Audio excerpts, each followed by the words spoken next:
Bonjour ou bonsoir selon l'heure à laquelle vous nous regardez. Je suis chroniqueuse audio et animatrice de podcast à l'ODJ Média.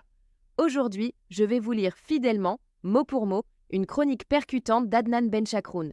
Elle interroge l'hésitation européenne face à l'intelligence artificielle et la montée en puissance technologique de l'Afrique. Bruxelles, Paris, Berlin. La vieille Europe vacille. Non pas sous le choc d'une crise économique ou d'un conflit armé, mais face à une révolution technologique mondiale, l'intelligence artificielle, là où les États-Unis foncent, où la Chine industrialise à outrance et où l'Afrique commence à entrevoir un raccourci historique vers la modernité, l'Union européenne, elle, freine. L'éthique et les normes sont brandies comme boucliers. Mais pour certains observateurs, ce serait surtout la peur de perdre une hégémonie technologique et géopolitique qui guide les hésitations européennes. L'auteur ajoute que cette prudence européenne prend une forme très concrète, celle d'un encadrement strict. Avec l'adoption du AI Act, premier cadre légal mondial pour encadrer les usages de l'intelligence artificielle, l'Europe veut jouer la carte de la régulation vertueuse. Un choix applaudi par certains défenseurs des droits fondamentaux qui y voient une protection contre les dérives algorithmiques, les biais discriminatoires ou la surveillance de masse.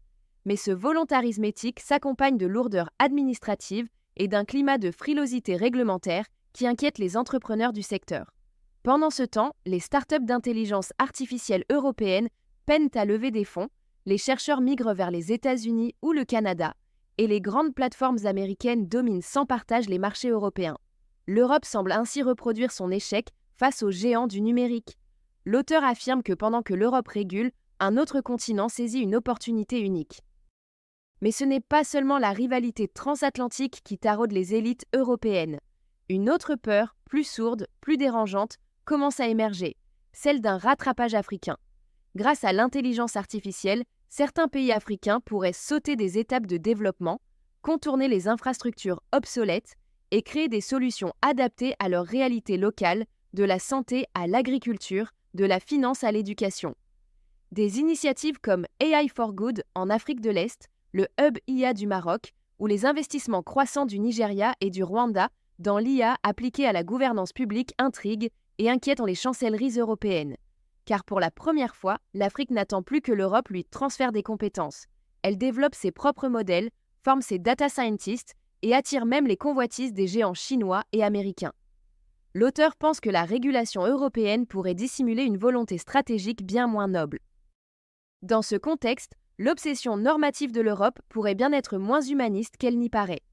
En multipliant les certifications, les clauses de conformité et les barrières réglementaires, elle verrouille un accès à ces marchés et ralentit de facto la capacité des pays du Sud à entrer dans la compétition mondiale.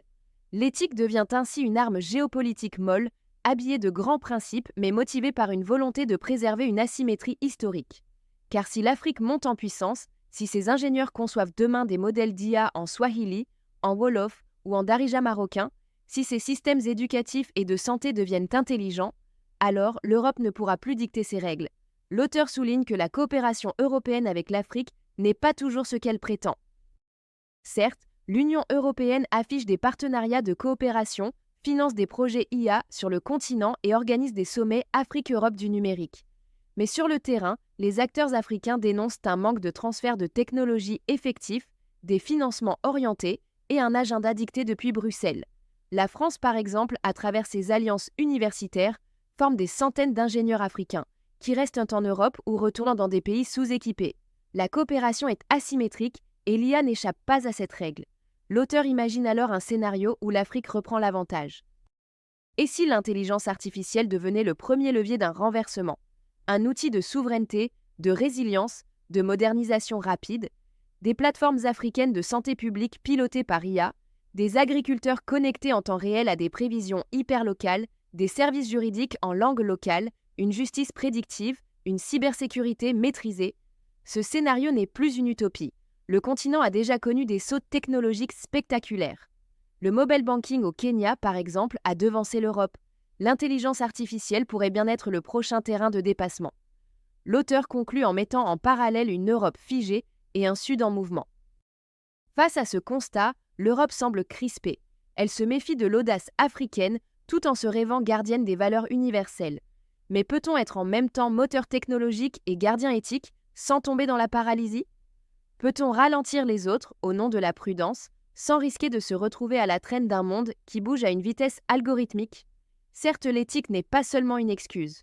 L'Europe a raison de défendre des principes: transparence, respect des libertés, non-discrimination. Mais en les figeant dans des lois surdimensionnées et inflexibles, elle confond prévention et inhibition. À force de ralentir ses propres acteurs et de complexifier l'accès à ses marchés, elle perd en compétitivité.